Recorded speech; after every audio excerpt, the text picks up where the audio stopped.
दशमी, एकादशी और द्वादशी। एकादशी का व्रत, दशमी की रात्रि को जो आप भोजन करें वो सात्विक करें। एकादशी के दिन भोजन ना करें, अन्न का भाग ग्रहण ना करें। अन्न का भाग ग्रहण ना करें।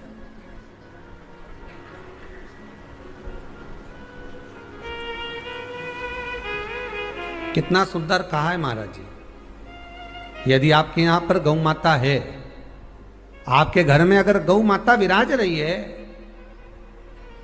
आपके घर में अगर गौ माता है, गाय की अगर आप सेवा कर रहे हैं, अच्छा कितना सुंदर लिखा है धेनु मानस में। गीता प्रेस गोरखपुर की गौ अंक को निकालकर पढ़िए कल्याण का, उसमें लिखा है ब्रह्म मुहूर्त में सुबह के समय पर गाय की पूंछ को पकड़कर या गाय की रस्सी को पकड़कर जो 2 कदम भी चल लेता है, उसके लिए भगवान विष्णु बैकुंठ का मार्ग और कुबेर का मार्ग प्रशस्त कर कर खोल देता। जरा पढ़िए धेनु मानस को पढ़िए, गौ अंक पढ़िए, गीता प्रेस गोरखपुर का कल्याण का अंक निकाल कर पढ़िए कि गाय का मात्र रस्सी पकड़कर 2 कदम चलने वाले के लिए मार्ग प्रशस्त हो जाता।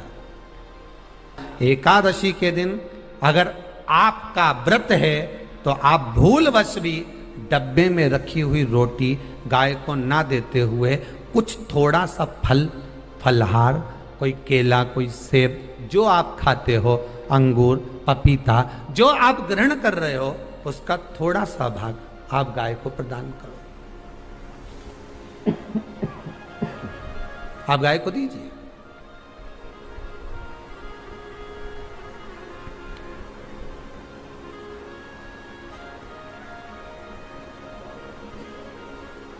थोड़ा सा भाग आप गौ माता को प्रदान करो, थोड़ा सा।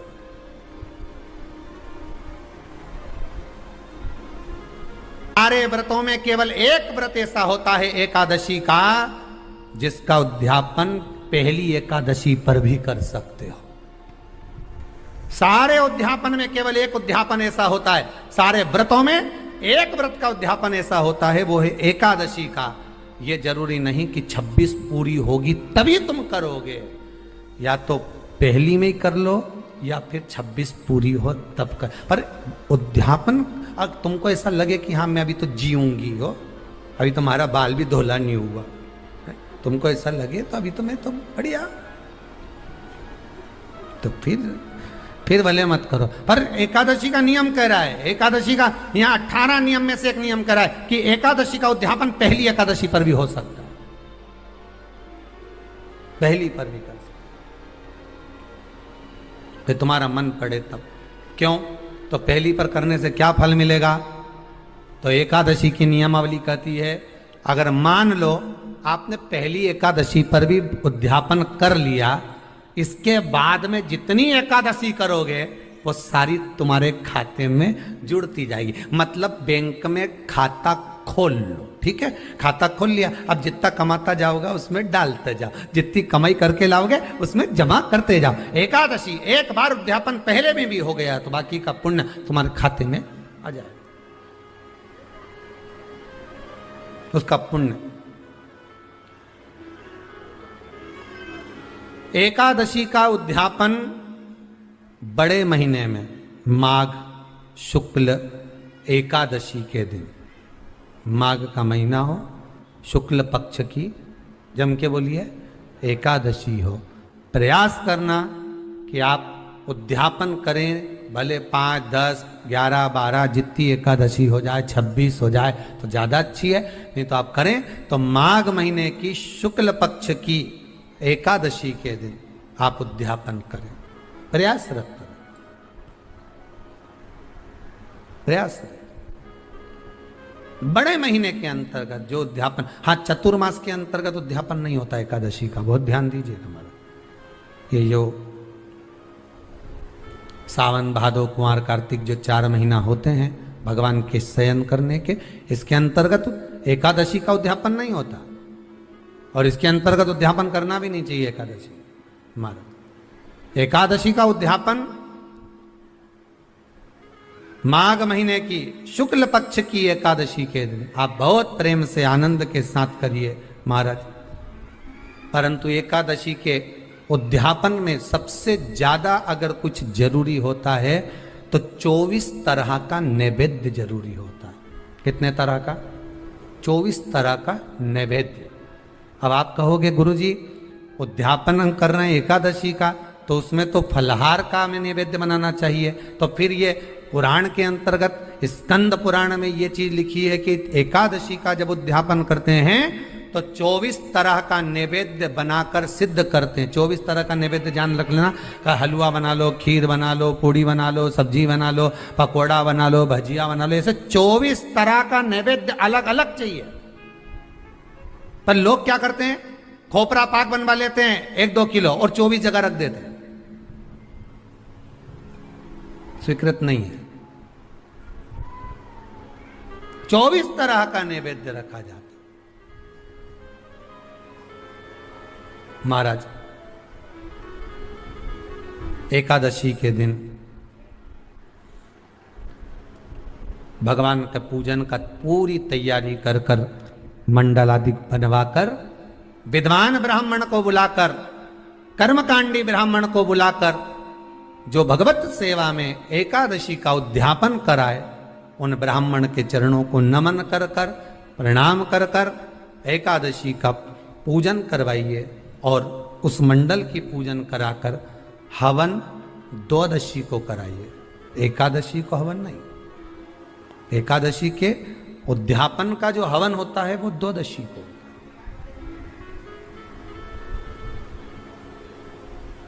एकादशी का उद्यापन द्वादशी को बड़े प्रेम से आप खूब आनंद से हवन पूजन कराओ। पूजन कराने के बाद, हवन कराने के बाद 26 जोड़े ब्राह्मण ब्राह्मणी के बुलाकर भोजन कराकर उनको भाव से जो आप समर्पित कर सकते हो, जितनी आपकी सामर्थ्यता हो, उस सामर्थ्यता के अनुसार आप दान धर्म पुण्य करो, आप उन्हें प्रदान करो। और बन सके तो एकादशी की रात्रि को भी जागरण करें और द्वादशी के दिन जिस दिन हवन करें उसकी भी रात्रि को कुछ जागरण करें।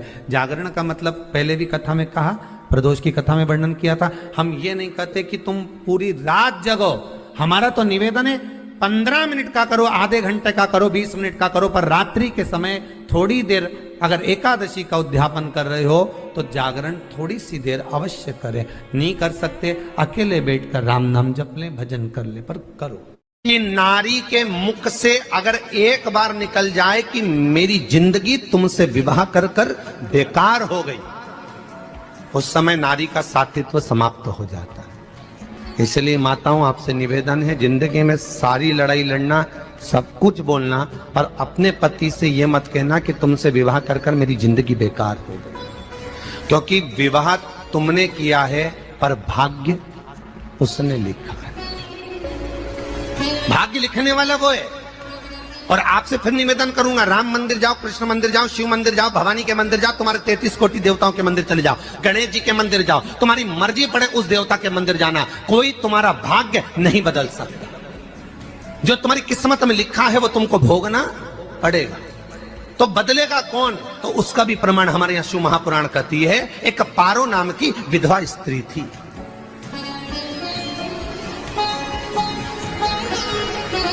क्या नाम है उसका? नाम पारो। विधवा है, पति नहीं है, एक बेटा है। और विधवा स्त्री जो थी वो गर्भ से थी, उसका संतान नहीं हुई थी, पति मर गया था, वो गर्भावस्था में बेटा रह गया और पति चले गए।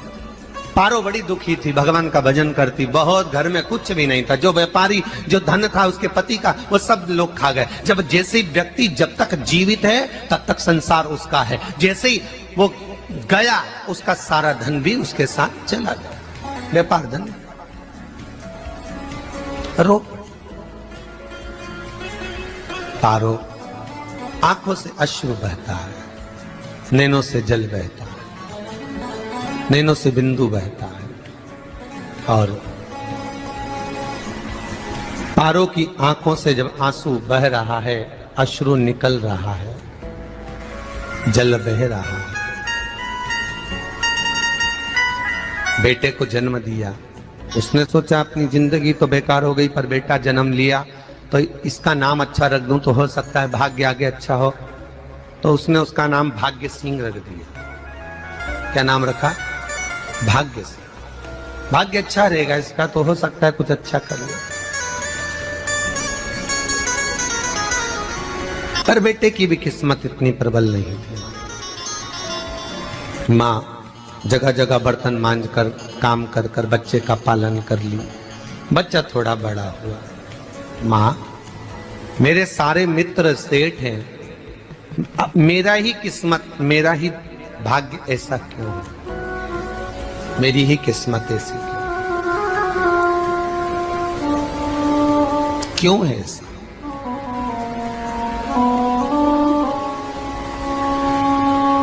माँ मेरी किस्मत में इतना दुख क्यों लिखा है? माँ भोजन तक हमको समय पर नहीं मिलता, हमारा भाग्य ऐसा क्यों है? माँ हमारी किस्मत ऐसी क्यों है? माँ कहती है बेटा जो ललाट पर लिखा उसे कौन टाल सका। माँ बच्चों को समझाती है, माँ बच्चों को कहती है, धीरे धीरे समय निकलता है।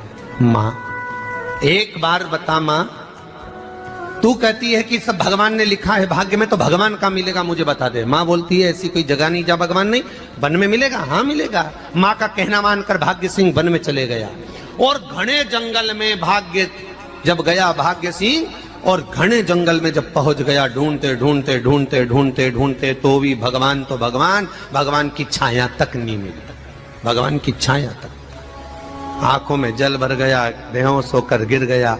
शाम का समय था, विष्णु और लक्ष्मी निकल कर जा रहे थे। लक्ष्मी और विष्णु जाते जाते उसको देखकर रूप बदल के उसके पास गए। बेटा आपका नाम क्या है? हमारा नाम भाग्य सिंह है। कहाँ जा रहे हो? भगवान से मिलना है हमको। क्या काम है तुम्हें भगवान से? भगवान से पूछना है कि मेरी किस्मत ऐसी क्यों बनाई, मेरी किस्मत में गरीबी क्यों लिखी, मेरे भाग्य में इतना दुख क्यों लिखा। मुझे भगवान से पूछना है कि मेरी किस्मत ऐसी क्यों बनाई, मेरी किस्मत में इतना दुख क्यों लिखा, इतनी। तो भगवान बोले ये तो देखो भाग्य भाग्य की बात है, सबके भाग्य में अलग अलग होता है। नहीं नहीं मुझे भगवान से पूछना। तो हुआ क्या? मैं बहुत गरीब हूं, मैं बहुत दुखी हूं, भगवान से प्रार्थना है कि मुझे कुछ मेरी जिंदगी का अच्छा कार्य कर दीजिए। लक्ष्मी जी को दया आ गई, नारायण से बोले प्रभु इसको कुछ दे दो, थोड़ा सा इसके ऊपर कृपा कर दो। नारायण बोले इसके भाग्य में नहीं है लक्ष्मी, इसके भाग्य में नहीं है लक्ष्मी। लक्ष्मी मैं देवी दूंगा तो इसकी किस्मत में नहीं है। लक्ष्मी कहती है आपका काम देने का है, आप तो दो। भगवान ने कहा लक्ष्मी नहीं है भाग्य में, तुम तो दे दो। लक्ष्मी जी के कहने पर नारायण ने उसको एक हीरे का हार दे दिया। ले ये ले हीरे का हार। वो प्रसन्न हो गया, हीरे का हार मिल गया। और हार लेकर वो चला, और चलते चलते उसने सोचा मेरी मम्मी को दूंगा, मेरी माता को दूंगा, माँ बड़ी प्रसन्न हो जाएगी। हीरे का हार लेकर जा रहा था। हार ले जाते उसको रास्ते में इतने में उसको तुरंत उसी समय पर कहीं सोचाधिक कर्म के लिए जाना पड़ा। उसने सोचा इस हार को इस पत्थर पर रख देता हूं, अभी आऊंगा वापिस इस हार को उठाकर घर लेकर चले जाऊंगा। और सोचाधिक कर्म के लिए वो चल दिया। गया, हाथ धोकर आया, इतने में चील उड़ती उड़ती आई, उसका हार लेकर चली गई। आके रोने लगा। माँ को जाकर कहा माँ किस्मत तो देख, इतना जोरदार हार मिला था हीरे का, पर भाग्य में नहीं था, नहीं मिला। इतने में वो रोता रोता तुरंत फिर भगवान के पास गया। रोता बिलखता फिर पहुंच गया वन के अंदर, फिर भगवान मिले। भगवान ने पूछा अब क्या हुआ? प्रभु मेरा हार तो वो हीरे का, मेरा हीरे का हार ले गई चील। भगवान बोले देख भैया हम तो तेरी किस्मत में था, वो कर दिया, अब आगे तू एक काम कर, ब्रह्मा जी से जाके मिल। ब्रह्मा जी कहाँ मिलेंगे? यहां से आगे जा, ब्रह्मा मिल जाए। ब्रह्मा के पास गए। ब्रह्मा जी ने कहा क्या हुआ? ब्रह्मा जी मेरे भाग्य में गरीबी लिखी है, कुछ अच्छा कर दीजिए। ब्रह्मा जी कहते हैं तुम्हारे भाग्य में जो लिखा है वो तुम्हें भोगना पड़ेगा। नहीं नहीं आप कृपा करो। लक्ष्मी जी ने नारायण से कहा इसको कुछ कृपा कर दो। तो भगवान ब्रह्मा जी ने कहा चलो इसका भाग्य बदलने के लिए एक हीरे की अंगूठी दे देता हूं। भगवान ने उसको हीरे की अंगूठी दे दी। अब हीरे की अंगूठी दी, फिर वो लेकर चला। इतना खुश था, अब मुझे हीरे की अंगूठी मिल गई, अब मुझे हीरे की अंगूठी मिल गई। इतना प्रसन्न होकर जा रहा था, इतने में इसको लग गई प्यास। इसने सोचा पानी पी लूं। पानी पीने के लिए इसने मुंह को करा नीचे, जेब में रखी थी अंगूठी, वो पानी में लुढ़क गई। लुढ़कते से एक मछली निगल गई, अंगूठी भी हाथ से चली। देखिए, कोई कितना भी साथ दे दे, पर भाग्य में अगर सुख लिखा होगा तो वो अपने आप मिलेगा नहीं। फिर आया, फिर मां से कहा मां ऐसा हो। मां ने कहा चल जाने दे, तू रोज रोज बहाना बना के चले जाता है, दिन भर इधर उधर घूमता रहता है, शाम को आता है और बहाने बना के कहां की स्टोरी सुनाता रहता है, ना जाने कहां की कहानियां सुनाता रहता है। चल काम पे जा, कुछ काम कर तो भाग्य बदलेगा। नहीं नहीं मां, मैं सत्य बोल रहा हूं, नहीं माना। फिर चले गया। नारायण ने कहा एक काम करो, अब तुम शंकर जी के पास जाओ। शिव जी के पास गए। भोलेनाथ जी ने उसको हीरे की पोटली दे दी। वो हीरे की पोटली ले जाकर अब की बार सोचा कहीं रुकूंगा ही नहीं, सीधे घर गया। मम्मी को याद करा, माँ नहीं थी। उसने एक लोटे के अंदर हीरे रख दिए। मैं माता को ढूंढ के आता हूँ। माँ को ढूंढने गए, इसमें चोर घुस गए घर के अंदर, लोटा ही ले गए हीरे का। फिर आके देखा, फिर माँ ने कहा, फिर बहाने बनाया तूने, फिर स्टोरी सुने, फिर कहानी सुने। माँ मैं सत्य कह रहा हूं, सत्य कह रहा हूं। आखिरी में हार गया। फिर भगवान विष्णु और ब्रह्मा ने एक ही बात कही, तू शंकर के मंदिर की चौखट पर जा। वहां क्या करना पड़ेगा मुझे? कुछ मत करना, केवल उसकी चौखट पर जाकर उसका दीदार करना, उसका दर्शन करना। उससे क्या होगा? भगवान विष्णु और ब्रह्मा कहते हैं 33 कोटि देवताओं के पास जाएगा तो कुछ नहीं होने वाला, पर शंकर के दरवाजे पर भाग्य देवी रोज प्रतिदिन झाड़ू लगाती है। कौन झाड़ू लगाती है? भाग्य देवी। आपसे निवेदन है, बहुत सुंदर कथा है, इससे समझना कि विष्णु ब्रह्मा राम कृष्ण आदि 33 कोटि देवताओं के पास तुम चले जाओ, कोई तुम्हारा भाग्य नहीं बदल सकता। हाँ, अगर भाग्य देवी का तुम स्मरण करो, किसी मंदिर में जाना तो ये भगवान से कहना भगवान लक्ष्मी दो, भगवान से लक्ष्मी मत मांगना, भगवान से कहना मेरा भाग्य ऐसा कर दो, या भाग्य देवी की कृपा मुझ पर बरसा दो जिससे मेरा भाग्य बदल जाए, कुछ अच्छा हो जाए मेरी जिंदगी में। तो जाके शंकर के मंदिर के बाहर खड़े हो, भाग्य देवी मां झाड़ू लगाती है, भाग्य देवी उनकी चौखट पर बैठी रहती है। तू जा, उससे क्या होगा? बस देवता तो तेरी जिंदगी बदलने के लिए कब से इंतजार कर रहे हैं, पर तेरा भाग्य नहीं बदल पा रहा। तेरा भाग्य बदलेगी तो भाग्य देवी ही बदलेगी। गया, शिव मंदिर के दरवाजे पर जाकर खड़ा हो जाता, भीड़ होती तो दरवाजे से दर्शन कर लेता, बाबा से नयन मिलाता, रोज प्रतिदिन जाता। एक दिन शंकर जी ने भाग्य देवी से कहा, देवी इसका भाग्य बदल दो। देवी कहती है, भोलेनाथ इसकी किस्मत में ब्रह्मा जी ने यही लिखा है दुख, इसकी किस्मत में ठोकरें खाना ही लिखा है। भाग्य देवी तुम मेरे दरवाजे की झाड़ू लगाती हो, आज इसके भाग्य की झाड़ू लगाई। भाग्य देवी ने कहा, भोलेनाथ आप कह रहे हो? हाँ मैं कह रहा हूं, क्योंकि मेरे दरवाजे पर इतने दिन से रोज आ रहा है और मेरे दरवाजे से खाली चले जाए अच्छा नहीं लगता। भाग्य देवी ने भाग्य बदला। एक सोने का सिक्का झाड़ू लगाते लगाते दरवाजे पर पटक दिया। उस सोने के सिक्के को लेकर वो चला और सोने के सिक्के को ले जाकर उसने माता को दिया। अब भाग्य कैसे बदलता है वो देखिए। सोने का सिक्का लेकर गया और तुरंत वो सोने का सिक्का घर में पहुंचा। रात से ठाठ हो गया, बेचकर भोजन की व्यवस्था करी। एक दिन मां ने सोचा कुछ ऐसा करूं कि मैं मछली का व्यापार करूं, और मछली खरीदने के लिए गई। और मछली खरीदने के लिए गई, जो मछली मिली दे तो दी व्यापारी ने, परंतु घर लाते लाते वो मर गई। मरा तो काटा तो इसमें से हीरे की अंगूठी मिल गई। अंगूठी तो मिली, इतने में मां ने कहा देखो भगवान ने बड़ी कृपा करी, हीरे की अंगूठी मिली। बेटे ने कहा ये मेरी ही अंगूठी है, मछली निगल गई थी। मां ने कहा बेटा जाओ, थोड़ा आज ब्राह्मण भोजन करने आएंगे, थोड़ी लकड़ी काट कर लिया। बेटा लकड़ी काटने गया, एक पेड़ पर, सूखे पेड़ पर चढ़ा लकड़ी काटने के लिए। काटते काटते उसको पेड़ की डाली पे एक हार टंगा हुआ दिख गया। वो हार वही था जो हीरे का चील लेकर गई थी। वो हार प्राप्त हो गया।